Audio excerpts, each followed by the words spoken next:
Boa noite, nós vamos começar mais uma formação dessa vez sobre a Imaculada Conceição de Maria.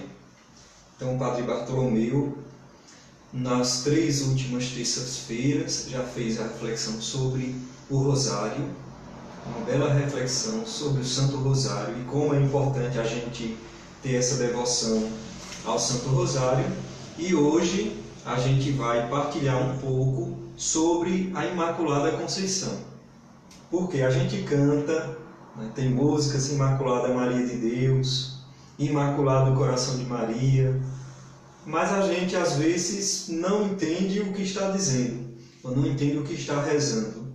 Então é importante a gente ter esse conhecimento do que diz a Igreja, do que diz a Palavra de Deus, e refletir bem sobre aquilo que nós rezamos. Então essa noite é para a gente partilhar um pouco.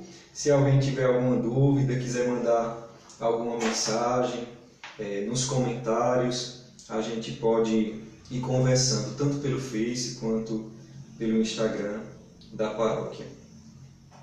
Então antes de começar, a gente vai rezar pedindo a graça do Espírito Santo, pedindo a luz divina, pedindo a sabedoria divina para a nossa vida, para o nosso ser, que ilumine o nosso coração, que ilumine as famílias de nossa paróquia, que nos ajude a superar esse momento tão difícil e nos ajude também a compreender a grandeza da Imaculada Maria de Deus, de Maria Santíssima, a Senhora do Rosário, nossa querida Mãe. Vinde, Espírito Santo, enchei os corações dos vossos fiéis e acendei neles o fogo do vosso amor. Enviai, Senhor, o vosso Espírito, e tudo será criado, e renovareis a face da terra. Oremos.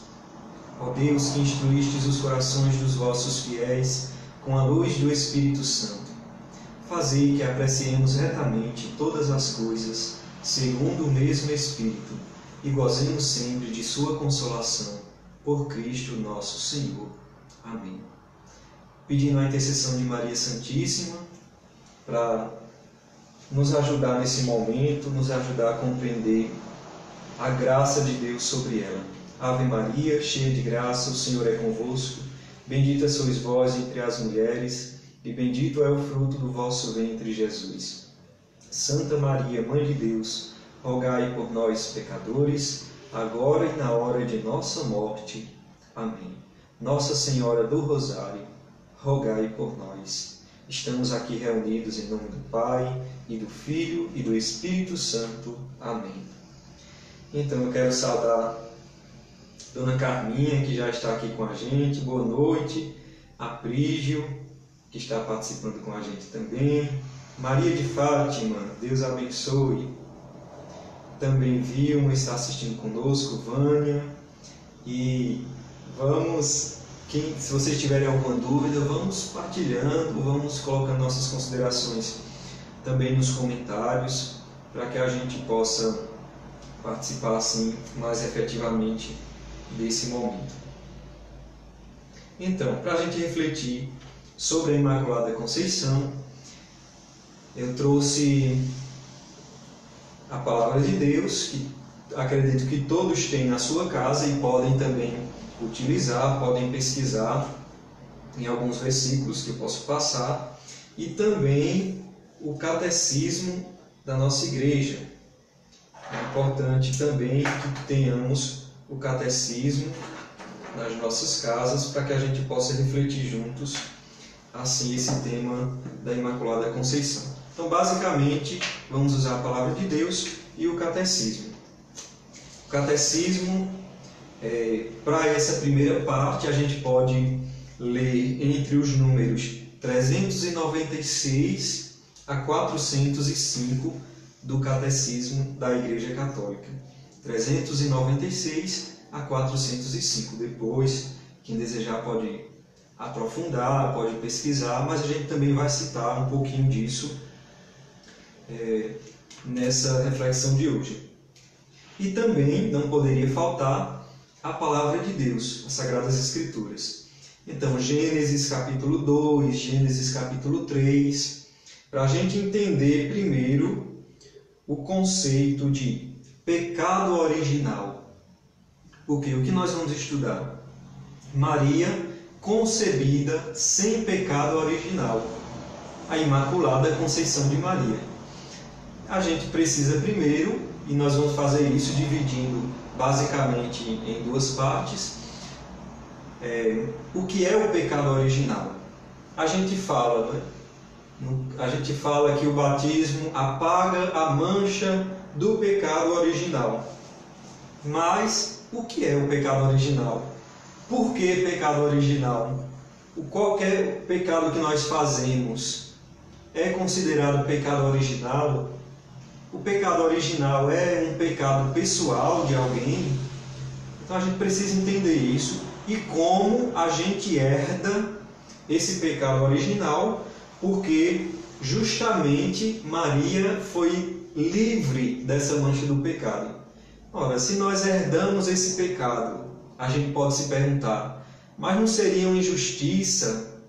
Como alguém comete um pecado e eu, que não tenho nada a ver, acabo herdando esse pecado? A gente precisa compreender bem isso para entender também que Maria foi, em vista dos méritos de Cristo, liberta, livre, privada desse pecado original.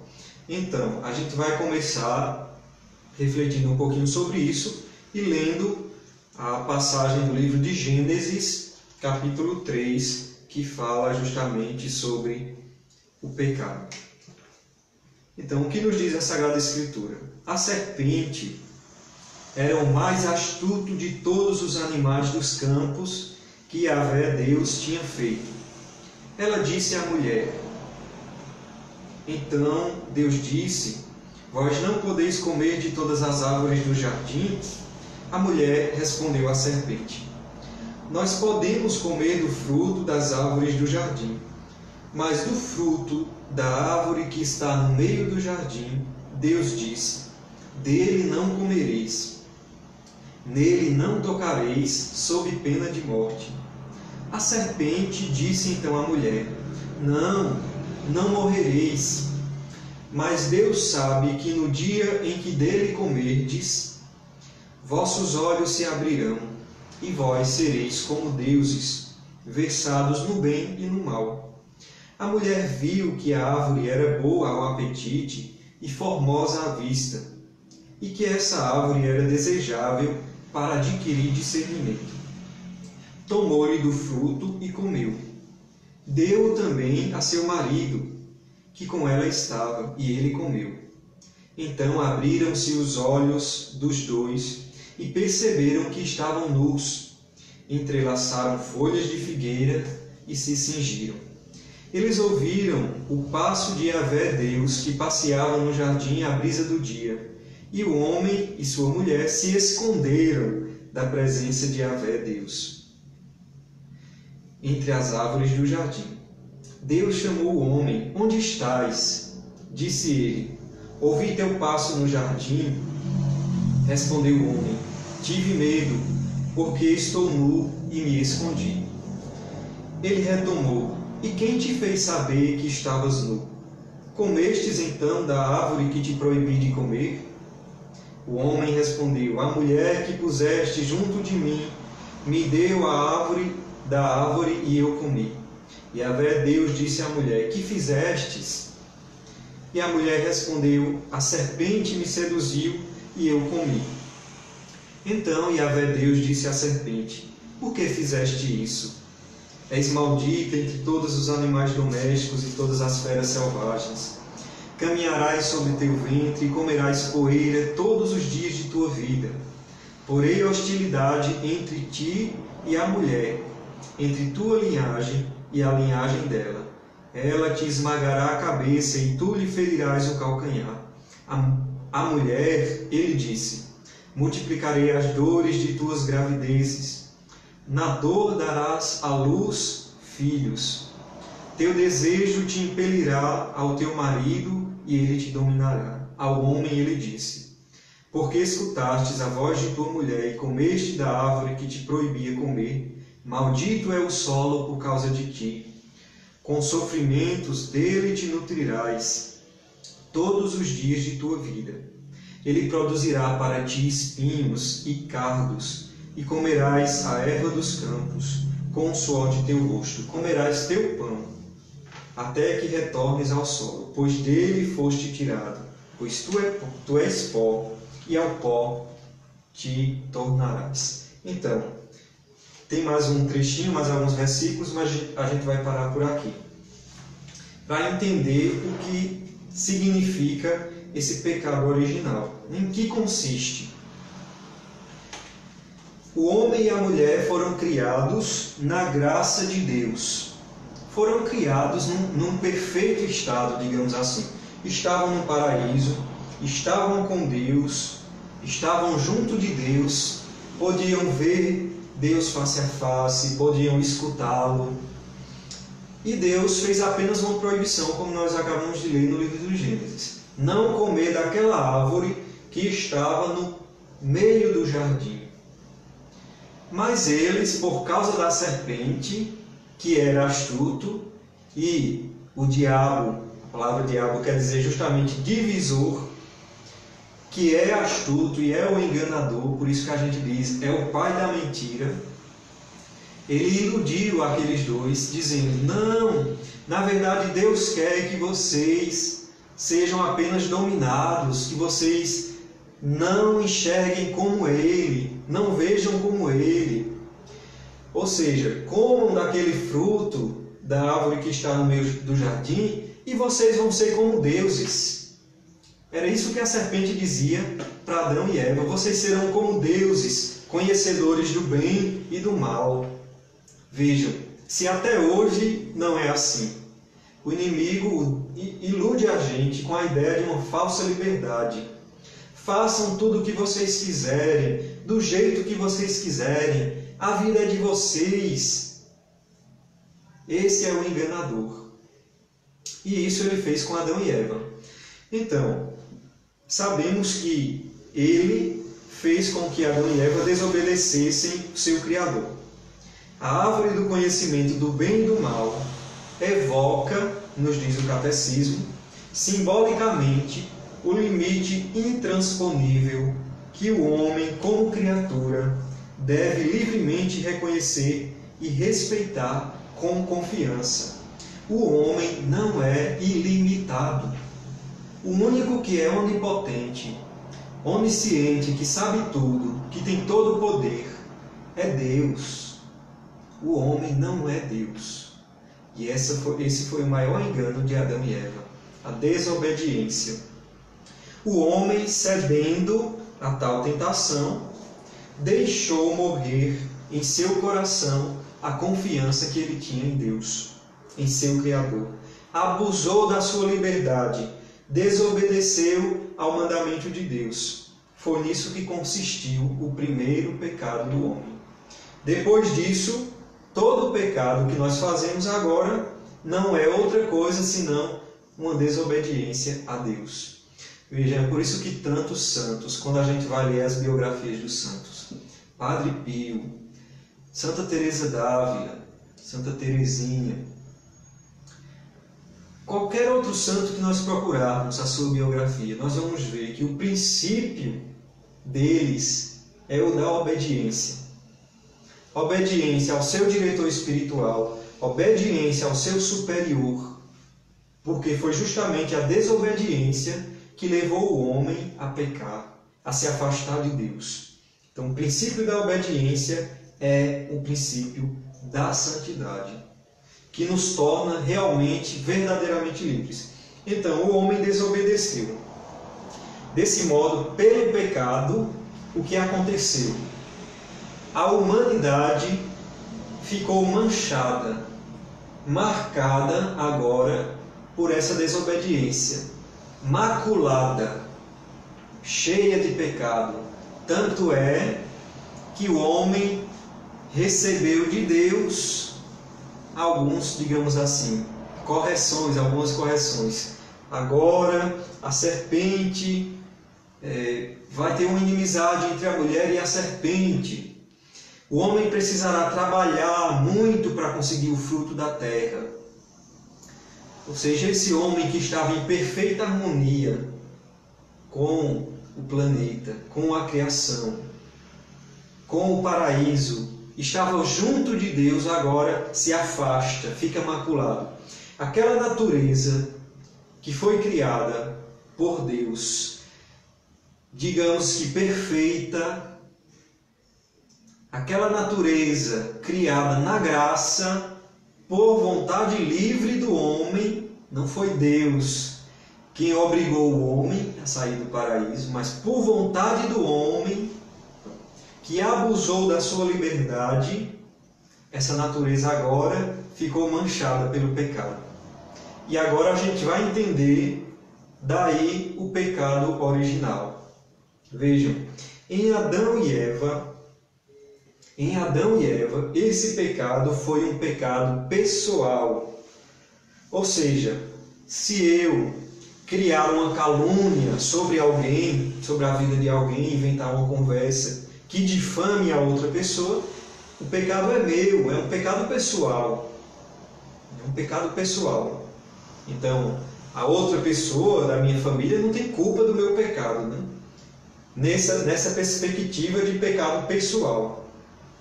Mas, em Adão e Eva, ele foi sim um pecado pessoal dos dois.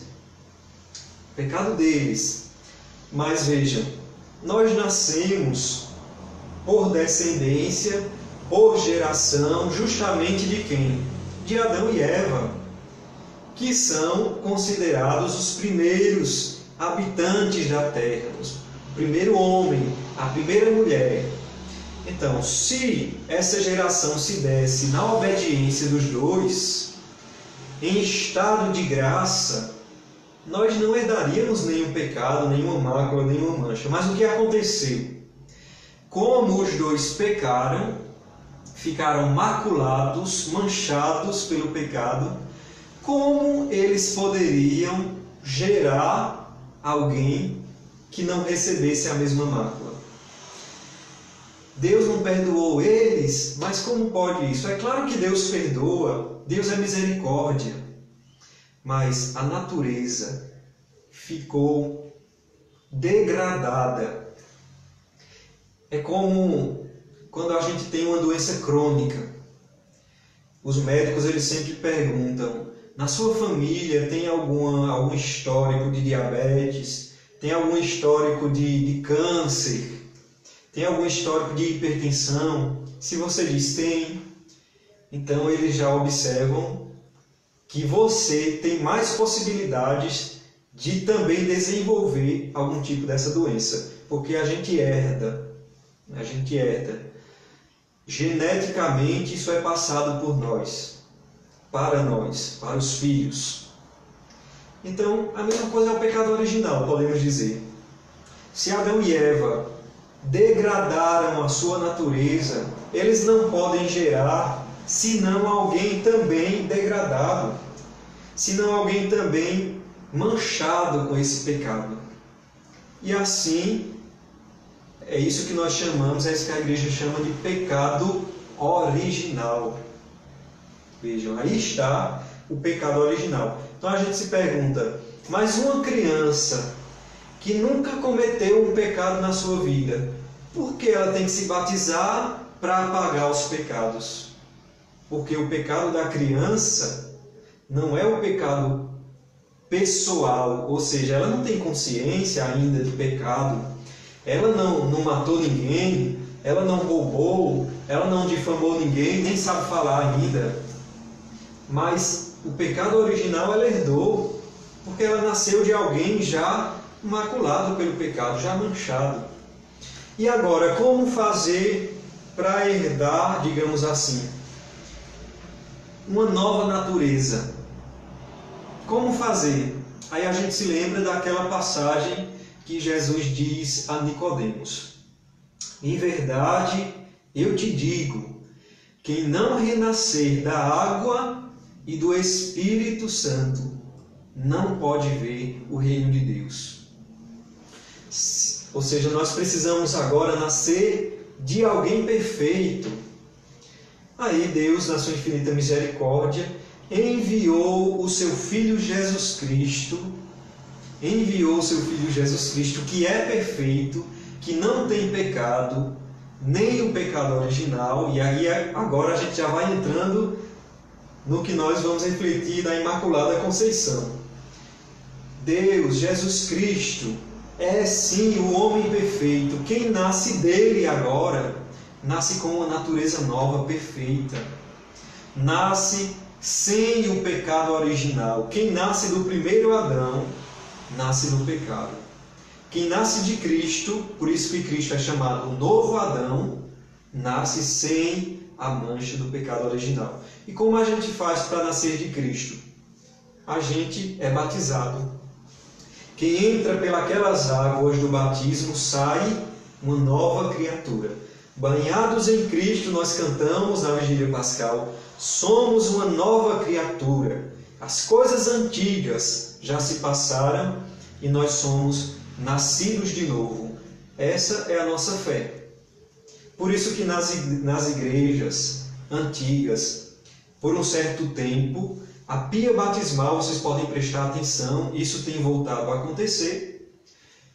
Elas também ficam na entrada da igreja, porque a igreja é o corpo de Cristo. São Paulo diz isso. Nós somos corpo de Cristo. Cristo é a cabeça da igreja, que é seu corpo. Então, nós somos batizados para entrar no corpo de Cristo. Se nós fazemos parte agora do corpo de Cristo, nós somos livres do pecado original. Então é isso que a gente professa na nossa fé.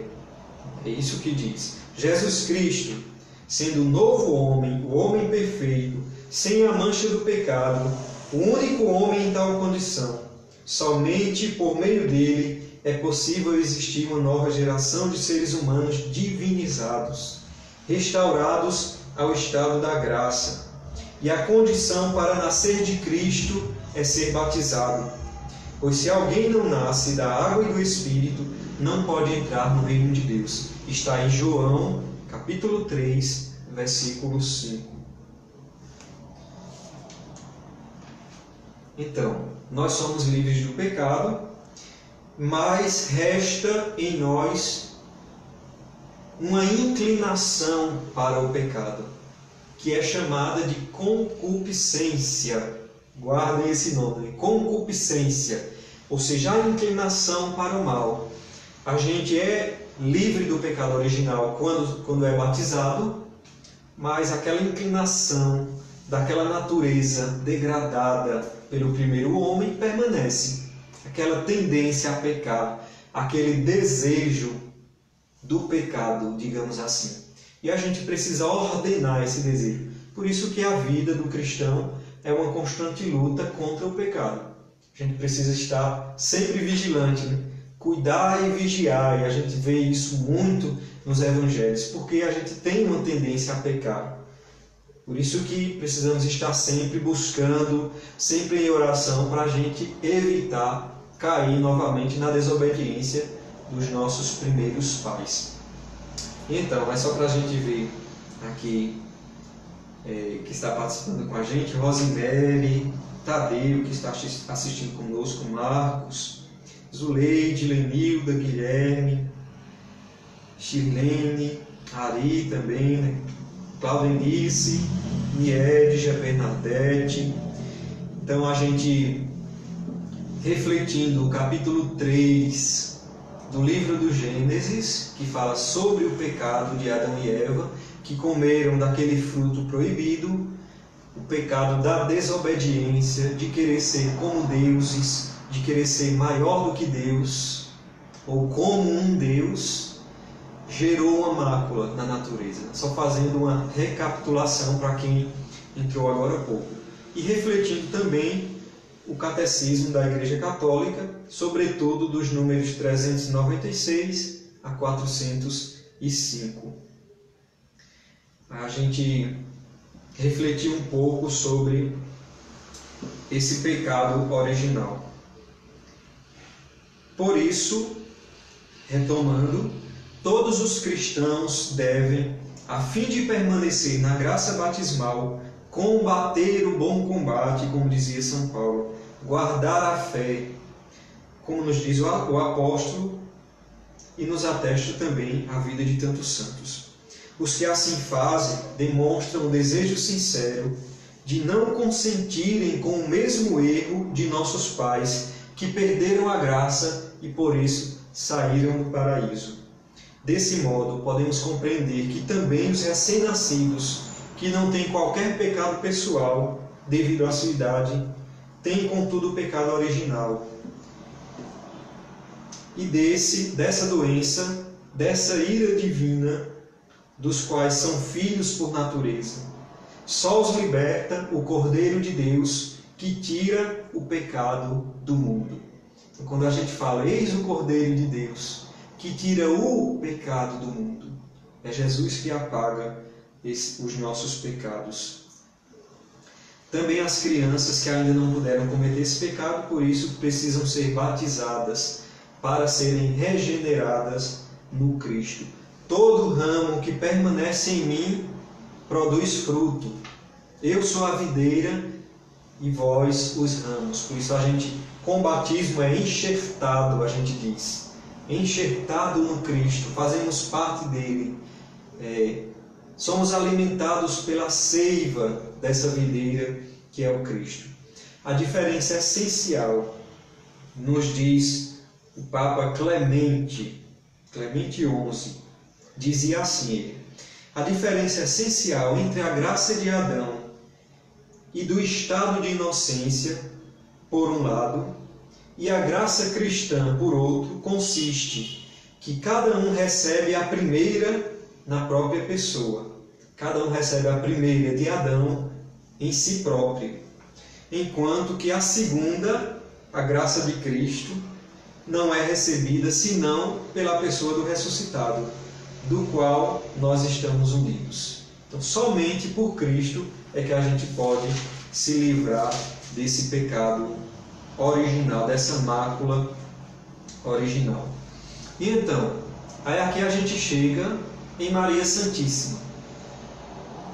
Maria Santíssima é considerada pelos santos padres. Quando a gente fala santos padres, são aqueles primeiros padres da igreja, os pais da igreja.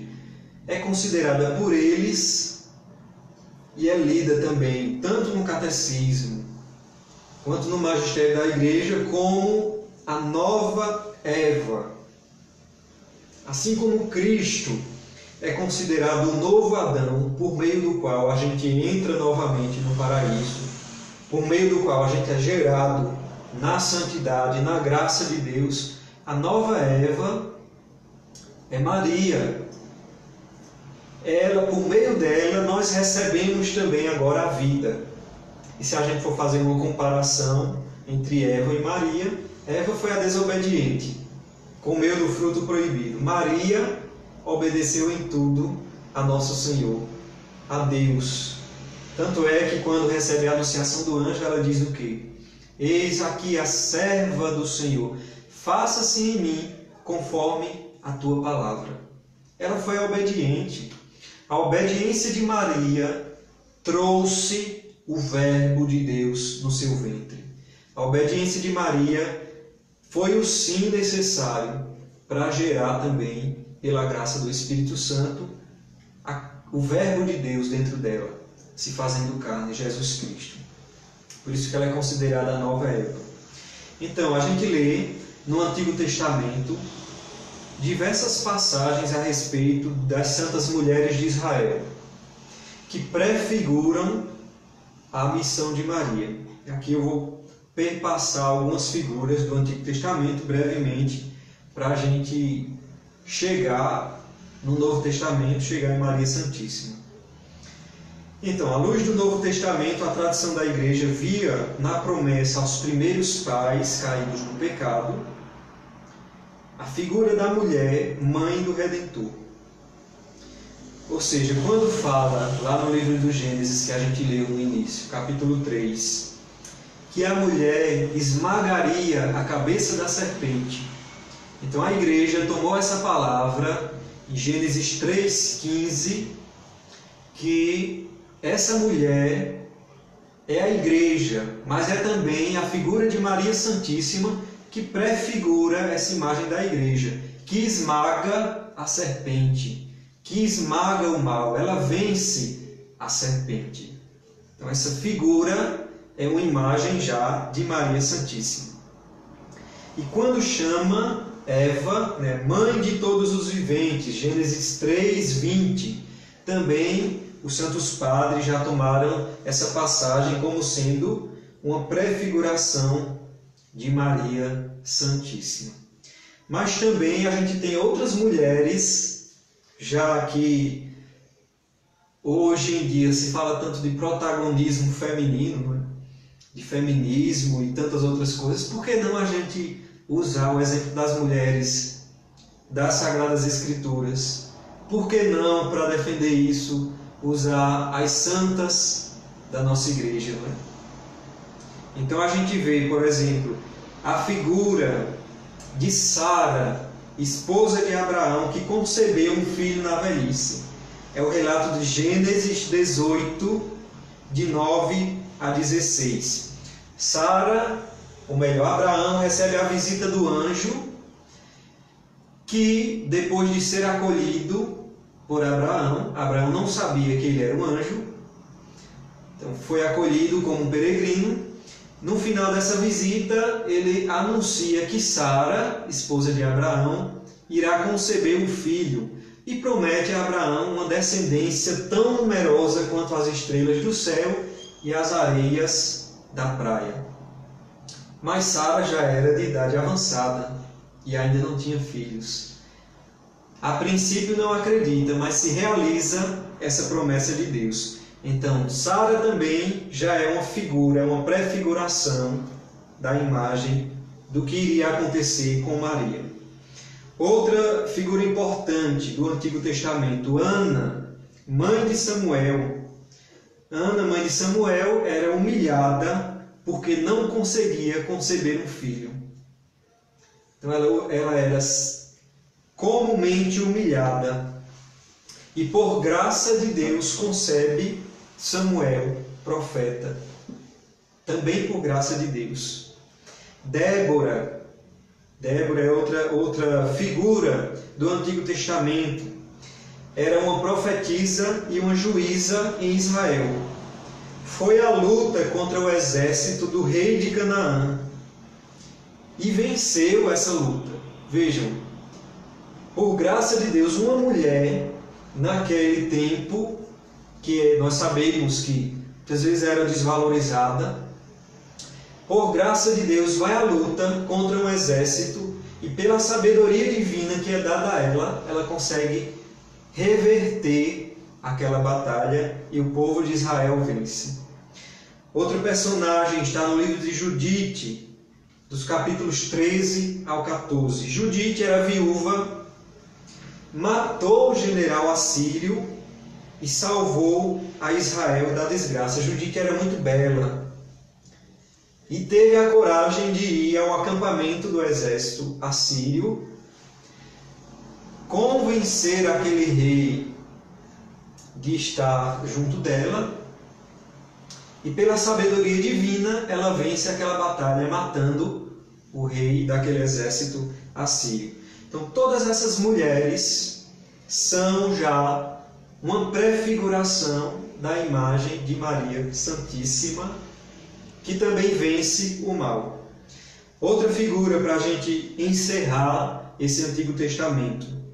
Esther, que era judia e se tornou rainha de um rei chamado Assuero.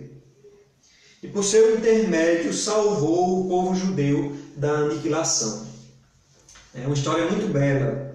Quem puder ler o livro de Esther, vale a pena conhecer. Ela, que era muito bela, foi acolhida pelo rei para ser sua esposa, mas tinha alguém que era do alto escalão daquele reino, que era contra o povo judeu, e inventou uma história, uma mentira, para que o rei fosse a favor do aniquilamento do povo judeu.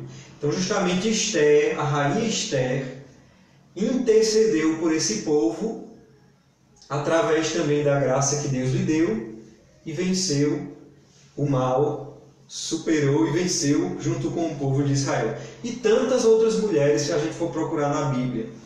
Maria Santíssima, sobressai entre essas mulheres, entre esses humildes e pobres do Senhor, que dele, de Deus, esperam receber com confiança a salvação. Com ela, Maria, filha de Sião por excelência, depois de uma demorada esperança da promessa, completam-se os tempos, o tempo se cumpriu, dizia João Batista, e o reino de Deus está próximo. Então é com Maria que se completam esse tempo e se instaura esse tempo novo. A nova economia da salvação se instaura com Maria. Então, Maria também, por graça divina e de maneira sublime, ela concebe um filho por obra do Espírito Santo. Nós sabemos que Maria é sempre virgem. Antes de conceber e depois também do seu concebimento, depois do parto. Maria sempre virgem, é um dogma da nossa fé, por obra do Espírito Santo. Como irá acontecer isso se eu não conheço homem algum? Está no capítulo 1 do Evangelho de Lucas. O filho que será gerado em ti é obra do Espírito Santo. Então Maria também é herdeira dessa promessa de Cristo. Virgem, ainda uma jovem, herda essa promessa de Cristo. E aí a gente escuta em Lucas Maria cantando o Magníficat. Esse canto do Magníficat: a minha alma engrandece o Senhor, o meu espírito se alegra em Deus meu Salvador, porque Ele olhou para a humildade de sua serva. Doravante as gerações hão de chamar-me de bendita. Vejam isso, Ana, mãe de Samuel, havia cantado lá no Antigo Testamento. Podemos ler em 1 Samuel, a gente pode ler 1 e 2 Samuel. Então vejam, isso que Maria canta já é uma promessa, a promessa do povo de Israel, a promessa da salvação, a promessa do livro do Gênesis, que a mulher esmagará a cabeça da serpente, se cumpre agora em Maria, na sua igreja, na igreja de Cristo. É essa promessa que Maria canta. Então, Deus Pai escolheu nele, em Cristo, Maria, desde antes da fundação do mundo, para ser santa e imaculada em sua presença no amor. Ao longo dos séculos, a igreja, isso aqui está no catecismo, o catecismo diz assim, sobre a Imaculada Conceição de Maria. Ao longo dos séculos, a igreja tomou consciência de que Maria, cumulada de graça por Deus, foi redimida desde a concepção.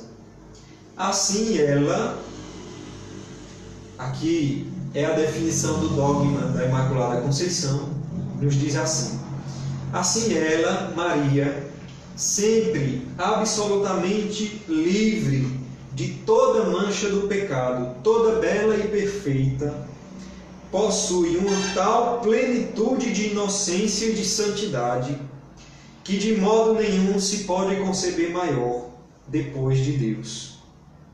Assim sendo, o dogma da Imaculada Conceição diz que a Beatíssima Virgem Maria, no primeiro instante de sua conceição, por singular graça e privilégio de Deus Onipotente, em vista dos méritos de Cristo, Salvador do gênero humano, foi preservada imune de toda mancha da culpa original. Ou seja, aquilo que nós estávamos refletindo no início, herdar o pecado original, Maria não herdou. Maria foi livre desse pecado, em vista justamente dos méritos de Cristo. Imune do pecado original, ela pôde, por graça de Deus, receber o Filho Jesus Cristo no seu ventre. gerado também pela graça do Espírito Santo. Vejam como é belo esse dogma da Imaculada Conceição de Maria. Por isso Maria foi chamada pela tradição de toda santa. Pela graça de Deus, Maria permanece pura de todo pecado pessoal ao longo de toda a sua vida. Além de ser livre daquele pecado original, ela é livre também do pecado pessoal, ou seja, Maria não cometeu durante toda a sua vida nenhum pecado pessoal. Então vejam, há quem diga ainda, quem ouse dizer que Maria é uma mulher qualquer. Mas como pode, né?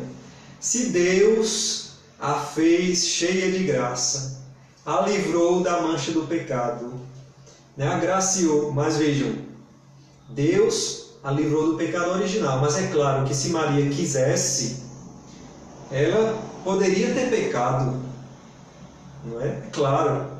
Então ela é cheia da graça, mas ela também é a toda obediente. Ela permaneceu livre de qualquer pecado pessoal que possa existir, porque ela foi a verdadeira discípula do seu Filho Jesus Cristo. Ela não quis o pecado, mas quis estar unida a seu Filho.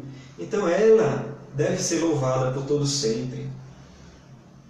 Ora, se um homem, nós que somos pecadores, somos dignos de louvor se fazemos o que Deus nos pede, quanto mais aquela que recebeu o Filho Jesus Cristo, Deus no seu ventre, o Verbo de Deus feito carne no seu ventre. Deve ser louvada, agraciada, bendita por todos nós, durante toda a nossa vida, por toda a nossa igreja. Então não tem como a gente não bendizer a Deus por Maria. Então o que nos diz também Santo Anselmo, um bispo, ele dizia assim: Deus deu a Maria o seu próprio Filho, único gerado de seu coração, igual a si, a quem amava como a si mesmo, no seio de Maria, formou o seu Filho, não outro qualquer, mas o mesmo, para que por natureza fosse realmente um só, o mesmo Filho de Deus e ao mesmo tempo o Filho de Maria. Toda a criação é obra de Deus, e Deus nasceu de Maria. Deus criou todas as coisas, e Maria deu à luz Deus.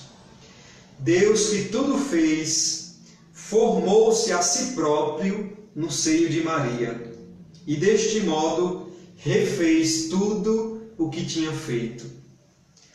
Ele que pode fazer tudo do nada. Vejam como isso é belo, né? Não quis refazer a sua criação sem Maria. Não quis refazer sem Maria aquilo que fora profanado. Por conseguinte, Deus é o Pai de todas as coisas criadas, e Maria, a mãe das coisas recriadas. Deus é o Pai da criação universal, e Maria é a mãe da redenção universal. Pois Deus gerou aquele por quem tudo foi feito, e Maria deu à luz aquele por quem tudo foi salvo. Deus gerou aquele sem o qual nada absolutamente existe, e Maria deu à luz aquele sem o qual nada absolutamente é bom.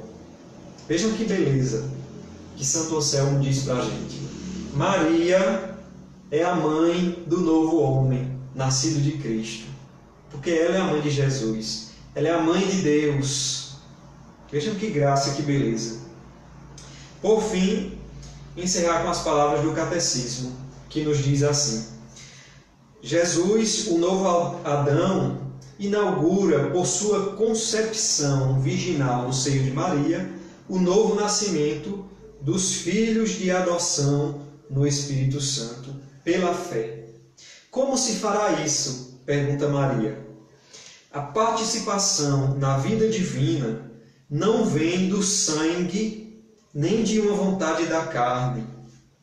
nem de uma vontade do homem, mas de Deus. Está em João, capítulo 1, versículo 13.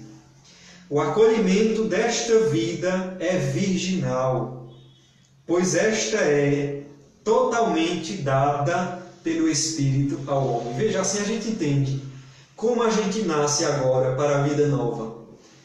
Por Adão a gente nasceu no pecado. Pelo Cristo, pelo Espírito Santo, a gente nasce para a vida nova. E como foi que Cristo nasceu no seio de Maria? Não foi por obra do sangue, não foi por obra humana, mas foi de maneira virginal, por obra do Espírito Santo.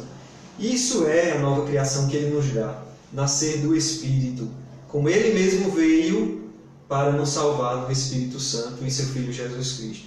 É isso que a gente celebra no dogma da Imaculada Conceição de Maria. É isso que a Igreja diz no Catecismo da Igreja Católica, número 505 também. Então, era isso que eu gostaria de passar, quase 1 hora já, para que a gente pudesse refletir um pouco sobre a Imaculada Conceição. É uma beleza, é uma graça. Veja, nunca se ouviu dizer que alguém que recorresse a Maria Santíssima ficasse desvalido. Todos aqueles que recorrem a Maria recebem sim as suas graças. Então não deixemos de rezar o Santo Rosário, não deixemos de buscar a intercessão de Maria Santíssima. Por fim, vamos encerrar com uma oração, pedindo essa graça de Deus. Essa partilha vai ficar no Face, no YouTube, para quem desejar depois acompanhar, para quem desejar depois refletir sobre isso. E a gente vai encerrar agora rezando por nossas famílias, pela paróquia de Nossa Senhora do Rosário, a Imaculada Conceição. Então vamos pedir que a graça de Deus, pela intercessão da Virgem Maria, pelas mãos de nossa querida Mãe Maria Santíssima, esteja sobre nós e sobre nossa família. Imaculada Maria de Deus, coração pobre acolhendo Jesus. Imaculada Maria do povo, Mãe dos aflitos que estão junto à cruz. Um coração que era assim para a vida, um coração que era assim para o irmão, um coração que era assim para Deus. Reino de Deus renovando este chão. Imaculada Maria de Deus, coração pobre acolhendo Jesus. Imaculada Maria do povo, Mãe dos aflitos que estão junto à cruz. Ave Maria, cheia de graça, o Senhor é convosco. Bendita sois vós entre as mulheres, e bendito é o fruto do vosso ventre, Jesus. Santa Maria, Mãe de Deus, rogai por nós, pecadores, agora e na hora de nossa morte. Amém. O Senhor esteja convosco, Ele está no meio de nós. Que pela intercessão da bem-aventurada, sempre Virgem Maria, desça sobre vós e permaneça para sempre a bênção do Deus Todo-Poderoso, Pai, Filho e Espírito Santo. Permaneçam todos na paz do Cristo. Uma abençoada noite, uma abençoada semana.